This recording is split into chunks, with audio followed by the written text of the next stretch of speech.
Ezekiel saw the wheel. This is the wheel he said he saw. These are unidentified flying objects that people say they are seeing now. Are they proof that we are being visited by civilizations from other stars? Or just what are they?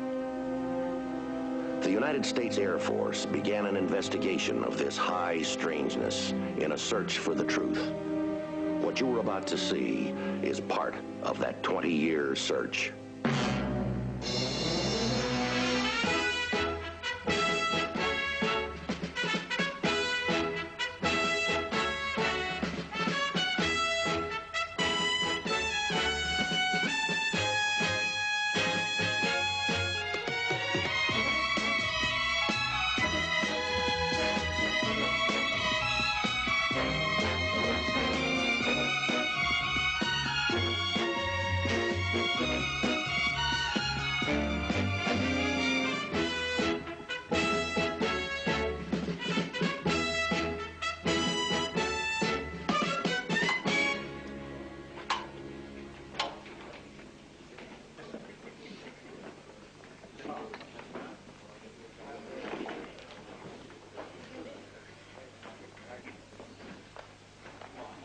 Okay, guys, let's tape this last shot and get out of this tacky place. Mr. Flanagan? Yes, Miss Shields. Where do you want me? Right here's fine. I'll ask you my last question, you answer me, and go inside. All right, fellas, lock it up and roll. Okay, guys? Rolling. One last question, Mr. Flanagan. What makes you think that just because you're an extremely successful industrialist, that you can enter the race for the Senate with absolutely no political experience and expect to win? Because the voters of my party and the politicians are sick and tired of politics as usual. And heaven knows, Washington can use all the new talent it can get. Thanks for coming out here, Miss Shields. It was nice to have you visit. I'll see you in Washington next November. Good. So, Frederick Flanagan, one of the most successful businessmen in a state famous for success stories, is taking on a new challenge, politics. This is Christy Shields on location in the Midwest. Okay, guys, that does it. It's a wrap. See you at the hotel, Chris. Gotta thank Flanagan. What time's that plane for Chicago? 10:20, and a 9 a.m. shooting call. Pardon me, sir. Couldn't I or any other household give you a hand? Thanks a lot, fella. You belong to the wrong union. Thanks again for yesterday and today, Mr. Flanagan. I think it'll make a good segment. Yeah, you certainly make things easier, Miss Shields. You run a good ship. I hope you didn't mind my adding that "see you in Washington." Thanks again. Don't you have time for a drink? I just assumed most of you would join me. Well, we're all fighting the clock, sir. But maybe just a short one. Good.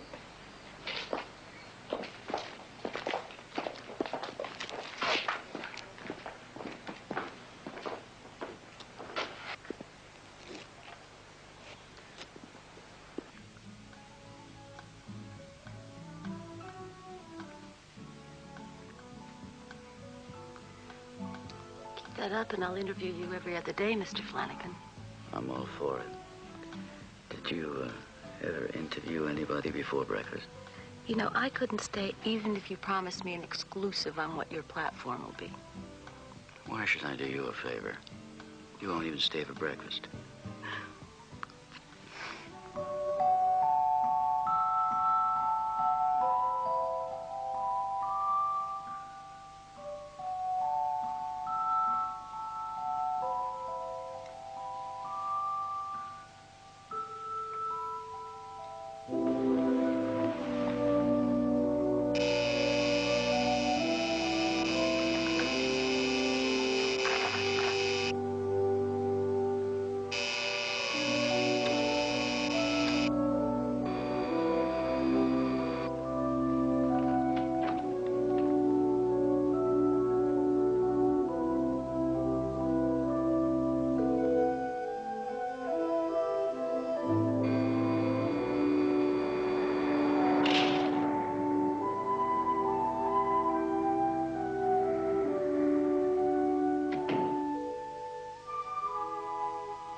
the Flanagan who owns all those companies?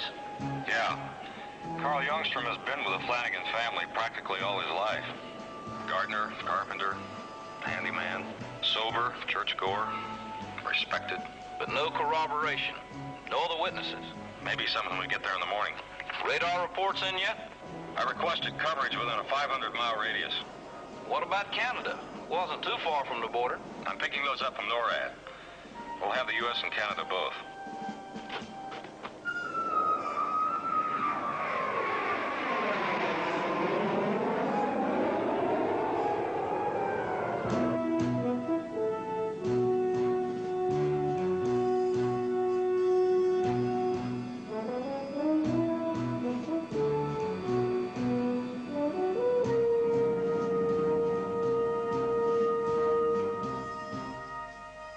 Holy Toledo. I feel about as out of place as a wild boar in a plum thicket.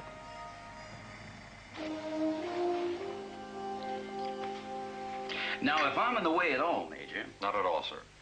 And we would like to talk with you after we hear Mr. Youngstrom's story. I just thought all of us discussing it here might be more convenient. I realize you two gentlemen couldn't have had time for breakfast in town. Your teams move fast, don't they? We try, sir.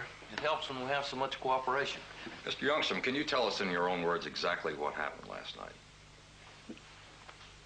I can't find the words to express it. The object was overwhelming. It was glorious.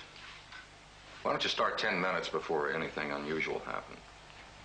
Well, I was down at the gatehouse. Of course, I lived there. Mr. Flanagan's father offered it to my late wife and me when we were married. It was late, maybe 10 o'clock. I'm usually in bed at that time, but it was good I was awake, wasn't it, Major? Yes, sir. Please go on. Because I was working on a dollhouse for my granddaughter, Cynthia. I want to have it finished by June 3rd because that's her 6th birthday. I happen to be skillful with my hands. And the communication lights, the lights that connect the buildings at the estate, suddenly they start to flash off and on and off.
were thirsty, and one brought me a beautiful jar, almost like alabaster, 12 inches high, and he started to hand it to me, but...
Is there any word?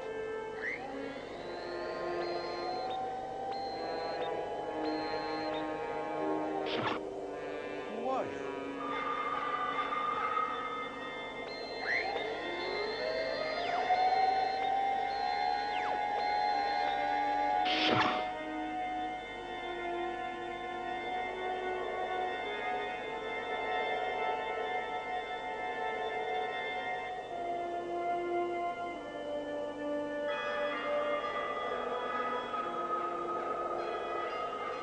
And I knew that they wanted me to eat of the law.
That gift from them is a treasure beyond price. They understood the nourishment those on Earth need.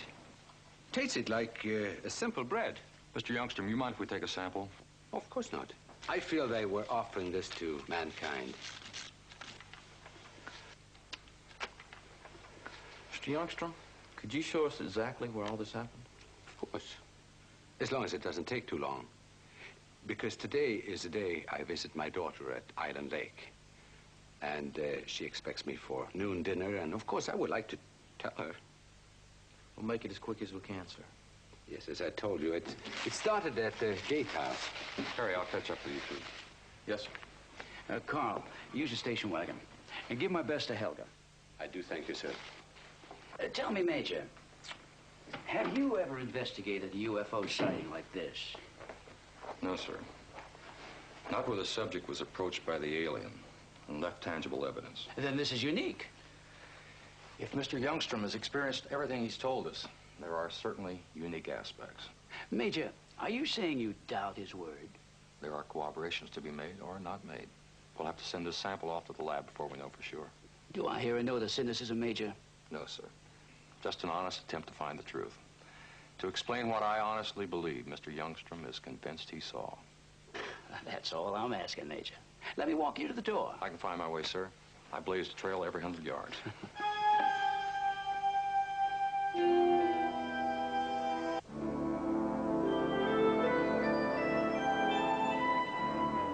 Listen, darling, you've got to let me come back and cover it. I mean, I'm traipsing all over the country, and these jerkwater reporters are getting page 2 stories. Now, listen. Haven't we been a pretty good pair so far? Fred, I know Carl. Carl knows me. I'm the logical. You'll get your story. You'll get the story. There's as much of knowing when as how. But is it true? I mean, really? A flying saucer? I didn't see it, honey. How can anybody prove it's not true? That's an interesting way to look at it, isn't it? Now, listen, Chris, I've got your itinerary, and I'll send up a flare as soon as I need you, which might be sooner than you think. Well, I like your use of the verb need in all its definitions. Bye, darling. I'll see you on the 6 o'clock news. Settle for that if I have to. Bye, darling.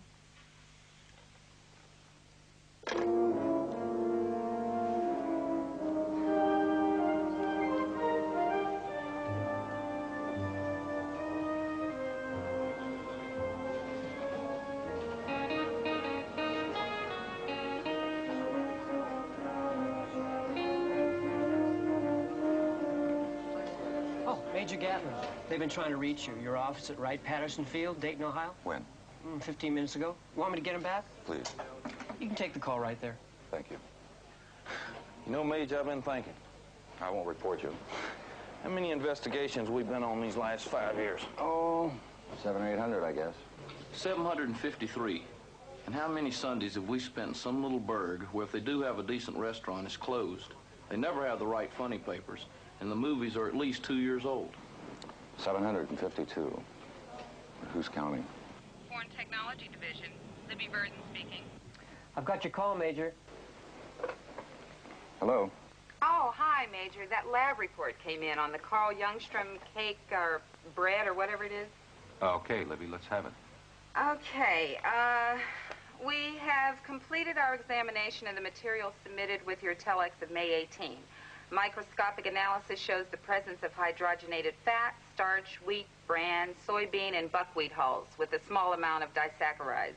You know what disaccharides are, Major? Sugar, Libby. Keep going. Bacteriological examination and measurement of radioactivity gave results which are consistent with the view that the article is a muffin or pancake of unusual shape, but definitely of terrestrial origin. Remainder sample is being held pending your instructions. Signed, Captain M.L. Yankworth, assistant to the etc. Okay, thanks. He's got a personal comment he wrote in. What? Jake, you could enter this in an old-fashioned bake-off and come in about third. Major, what do you want me to do? Nothing, Libby. There's nothing to do. So long. I'll be in touch with you. And? Let's take a Sunday drive, Harry.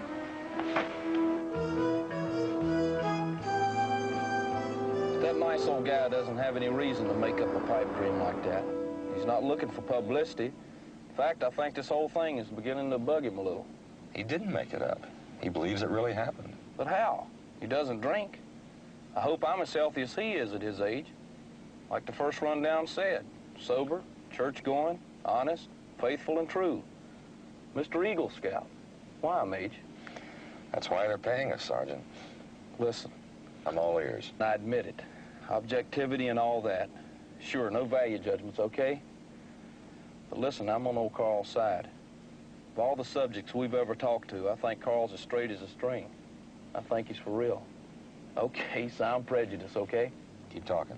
Who's to say these extraterrestrials, the beings in the UFO, who's to say they don't have starches and soybean and buckwheat, huh? So the lab does say it's like the pancakes Mama used to make. Maybe there's lots of mamas in outer space making away like crazy.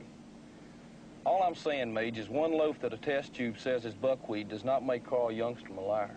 That's right. You can't prove a negative. Thought your mind was made up.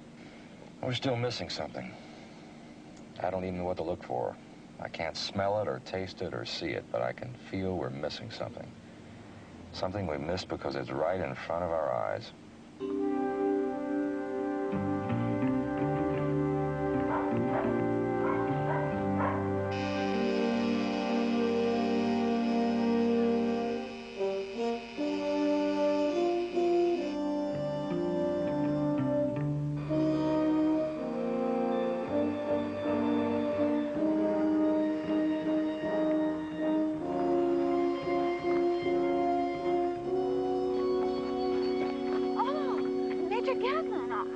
didn't know you were expected. Oh, Mr. Flanagan's away for the weekend.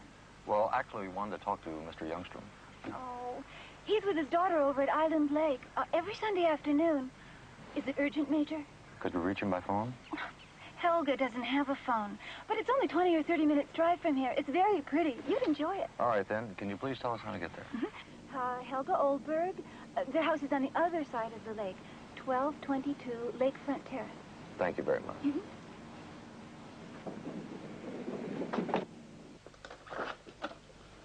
Mrs. Helga Oldberg? Yes? Oh, are you looking for Papa? He's at church, but come in, please. Come in. Papa told me. This is Sergeant Harry Fitz. I'm Jake Gatlin.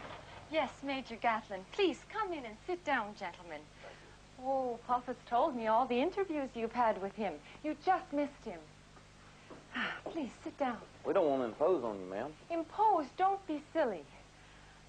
Isn't it exciting seeing a flying saucer? You know, there have been several in the States around here.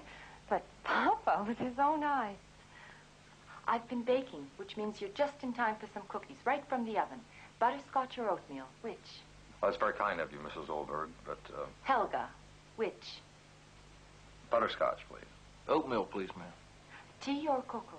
Just cookies, thank you. You must tell me all about your work. I'm simply fascinated by the whole idea of UFOs, aren't you? The most interesting assignment I've ever had, that's true. What has happened today that is so important, Major? Important, Mrs. Oldberg? Now, you don't come out of your way like this to talk to Papa when you could wait till evening and meet him at home, unless something has come up.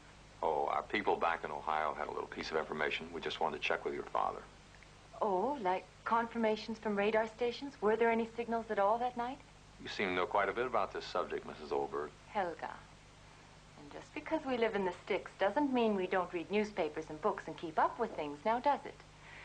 But really, can you tell me, were there any radar stations or air traffic controls that spotted anything unusual that night? Not that we heard from yet, ma'am. No. Ah. Then you probably think Papa is mistaken. All we're trying to do is to explain to everybody's satisfaction. His, yours, the Air Force, the public, to everybody's satisfaction what happened.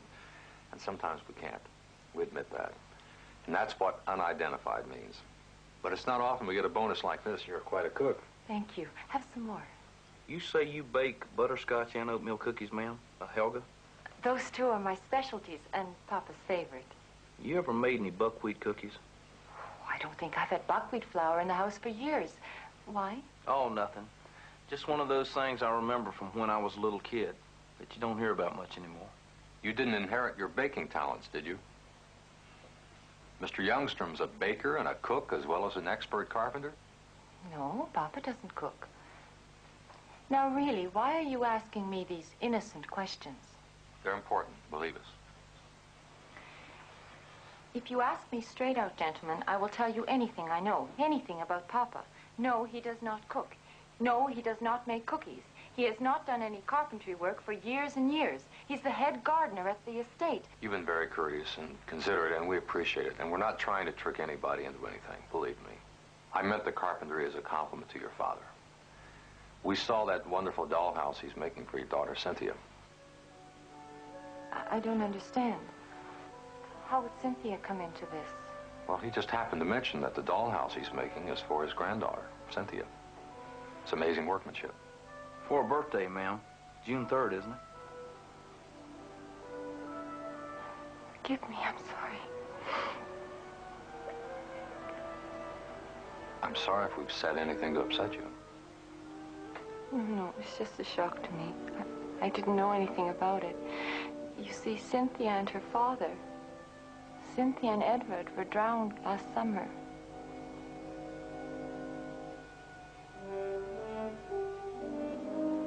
He's making her a dollhouse.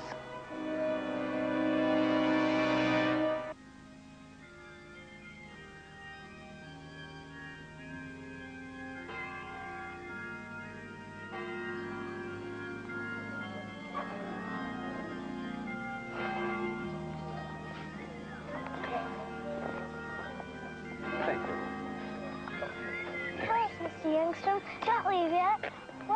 flying saucer really like? Your families are all waiting. Tell us fast. Well, I thought of going back to my daughter. Oh, please. All right. I'll tell you what happened. Let me sit down first. It happened at Mr. Flanagan's estate, where I guess you know I work. It was about bedtime when I heard a strange, weird sound in the sky. Like a jet? Like nothing I've ever heard before. High and piercing. And then at the same time, an incredible light, bluish white, came in from the sky. So I ran outside. A few hundred yards away, as high as a house, was a saucer. A flying saucer with all the incredible machinery all over it. It was, well, I would guess about 60, 70 feet in diameter and tapering off to maybe 30 foot at the base. Then there were exhaust pipes, 6 inches in diameter, spaced about a foot apart. And then wheels that spun around and around and around and around. And then a huge hatch opened.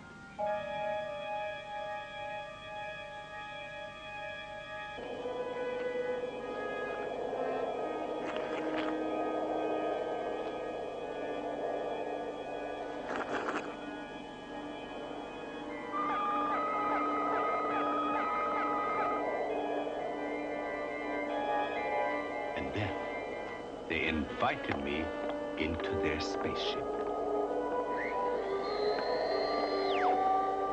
They showed me their propulsion system, more complicated than anything on Earth.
Your teletype message until I could discuss its contents. Seems to me you're taking a lot of responsibility on yourself. That's why I'm here, Colonel. You're the local base commander. This entire investigation has been aided through your personnel. But I'd like to think that my recommendations do have your approval before forwarding them to the right path. For openers, we can't prove Carl Youngstrom didn't see something. And the more controversy we get into, the more the public is going to think there is something we're not revealing. If I may interject, sir, threat analysis is absolutely negative. Unless we just drop it, I think we're running a risk of seriously embarrassing Mr. Youngstrom. Enough to injure his mental health, perhaps permanently. Major, I think that's exactly the kind of area we have to leave to a psychologist, an expert. You have people with clinical experience. Indeed we do, and we are well backgrounded in this type of situation. Sergeant Fitz and I have investigated several sightings where it was decided the subjects could become even more aberrational if fruitless inquiries were continued. Well, your inquiry shows here that Youngstrom has been normal, active, perfectly sane, rational up to now. I believe his hallucinations and the follow-on delusion is a one-time experience, brought on by a very unusual personal trauma. You're aware, Major, that Frederick Flanagan is especially interested in this case? Of course he is. Mr. Youngstrom lives on the Flanagan estate. It's more than a paternalistic interest, I assure you. His office has made a special request. Informal, to be sure, but to be kept up to date on everything.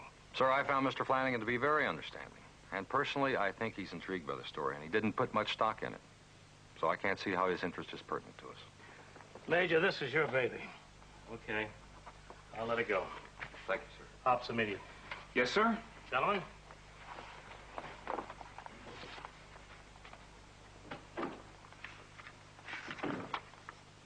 If the plane comes through before then, I'll call your motel, sir. Otherwise, figure on hitching the 135 to Dayton at 1,800 hours. Got a deal. You got any ideas on how to kill the rest of the afternoon? Well, there are some good game shows on the tube.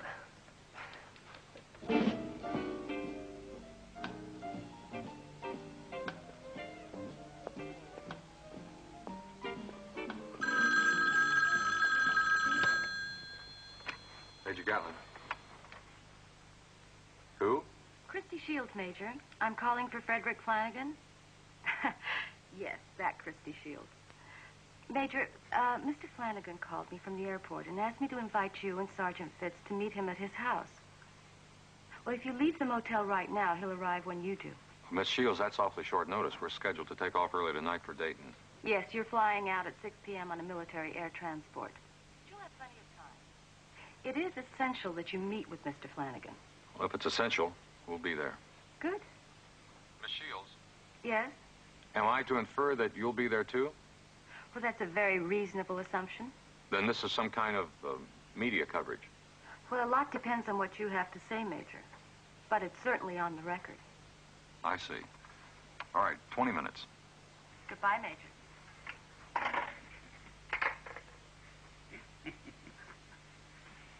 Off to the races. Important races. No telling how big. You know, I still don't really get it, Fred. Those Blue Book jokers put their heads right in it. They're dropping it cold. And I'm going to make sure that nobody back at ATIC will pick it up until I want them to, and by then it's going to be too late. For what? Don't you see? I'll have the one big plank on my platform. The one story that no other candidate is going to even be close to.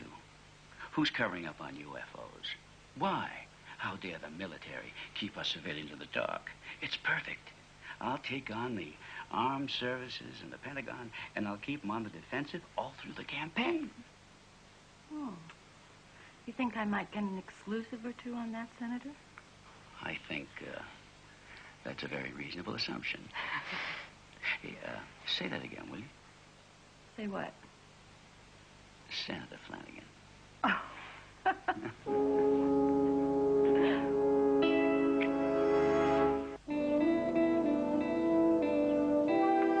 How does a normal, everyday, hard-working, sensible man come up with a story about a flying saucer and humanoids who give him strange objects and drink from jugs that defy gravity and a gift of food? Oh, I know you say he could have bought the pancake mix in the supermarket. But why does a man come up with those details unless he experiences them? I think because Mr. Youngstrom is a devout and religious man. What the hell does religion have to do with all this? You never mentioned religion in your report. No, I didn't, because I thought it was much too personal. An invasion of his privacy, and because it was and is just my own subjective opinion of the underlying cause. I find that fascinating, Major Gatlin. I'd certainly like to hear your subjective opinion. Because he never got over the tragic shock of Cynthia's death, and he turned to his religion for comfort. We're talking specifics, Major. Floating alabaster jugs and humanoids and spaceships. So am I. I think that Carl Youngstrom sought out an answer to his grief in the only authority he could accept, his Bible. And he wanted very much to receive some comfort. He imagined it coming to him in a very specific, tangible, dramatic way. What specific ways? Mr. Youngstrom always referred to the sighting as awesome, glorious. The craft had a heavenly glow. He said the people who greeted him knew what he was thinking, which is the quality of angels. He told us of a jar of alabaster, a substance found throughout the Bible. A jar which floated through the air, which spilled, the cup which runneth over. We think he considered the loaf in the truly biblical sense. Bread, the staff of life. The staff which comforteth. And that's your story, Major? Yes, sir. That's my story. Major Gatlin, I think that's the same kind of moonshine and poppycock and drivel that Project Blue Book has been feeding us civilians for years. We pay billions and we get amateur explanations. We get hundreds of legitimate sightings that you guys just sweep under the rugs. Well, this is one you're not going to bury. And after I get through with you and your superiors, the people of this state and this country are going to get some straight answers. Sir, the facts will bear me out. Facts?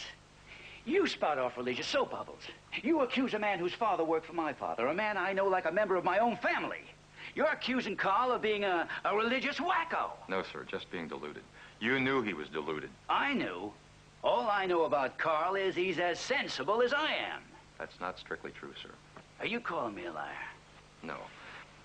I'm just saying that on the record, I believe you know that Mr. Youngstrom's story is a result of his temporary mental imbalance. And in spite of that, you intend to make political capital of it. I've had to kick a lot of rear ends to get where I am. But believe me, kicking yours is going to be a real pleasure. If you can kick me out of my job, Mr. Flanagan, maybe it isn't worth having in the first place. And I'll take my chance, sir. I'm perfectly sure we can prove that you knew that Carl wasn't mentally stable that night. Only I know what I thought about Carl Youngstrom. And the tape recorder, sir? I didn't talk to you on tape. Carl did all the talking. It's what you didn't say, Mr. Flanagan. Do you make sense of this, Christie? Do you know what they're talking about? It took me a long time to put my finger on it, but when I did, it convinced me I was right about him, and now it convinces me that I'm right about you. I'm usually in bed at that time, but it was good I was awake, wasn't it, Major? Because I was working on a dollhouse for my granddaughter, Cynthia. I want to have it finished by June 3rd, because that's her 6th birthday.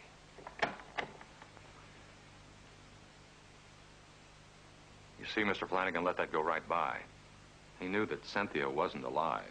He knew that Carl Youngstrom was living in a world of his own, but he didn't tell us because he was already planning somehow to use the story of a UFO landing here. And he needed to keep Carl Youngstrom and Carl's loyalty to the Flanagan family in his hip pocket. But I didn't point that out in my report, sir. Just as I didn't spell out everything I felt about Mr. Youngstrom's state of mind. Now, if there's nothing else, we have a plane to catch. Don't bother showing us to the door. I know my way out. Good day, Miss Shields. Goodbye, Major. Goodbye, Sergeant. Well? It's not exactly what I expected. But I've got to admit it was different.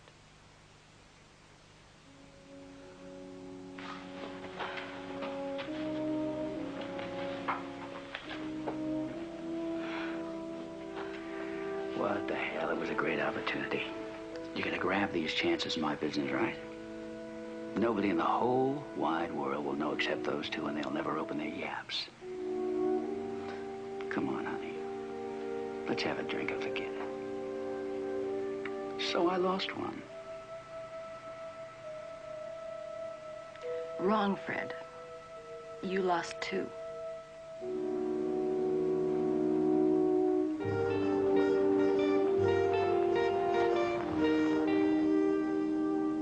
We'll be all right. A lot of time and money, and what have we got to show for it? Except one more file. One more file for that thin drawer labeled psychological fantasy. What's this?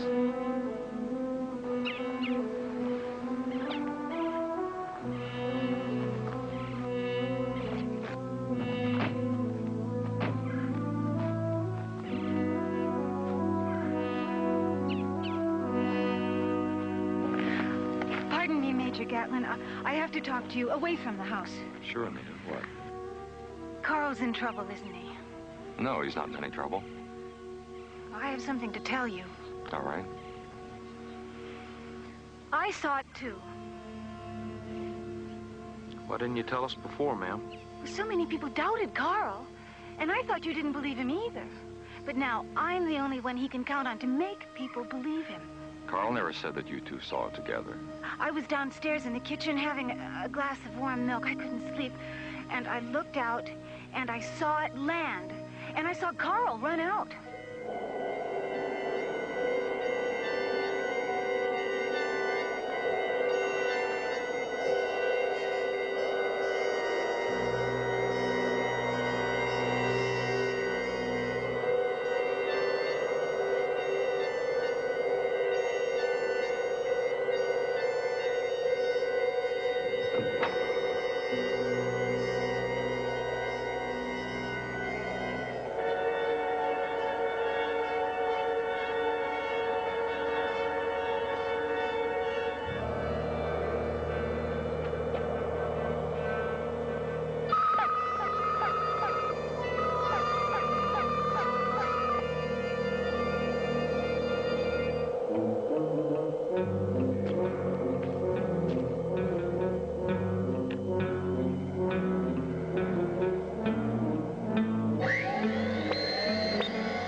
Nous venons pour mieux vous connaître. Nous n'avons pas l'intention de vous nuire.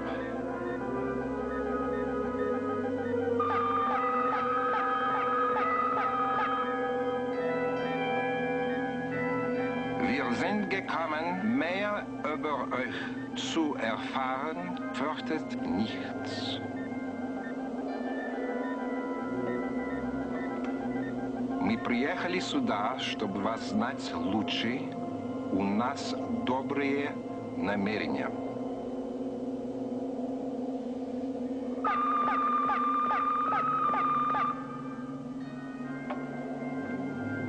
We come to know you better. We mean you no harm.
Don't you believe me? I guess you meant well, Anita, but there was no need to try to help him. Oh, that's all I wanted to do, to try to help. Well, that's the only reason I would not tell the truth. Please forgive me. It's all right, ma'am. Oh, before you leave.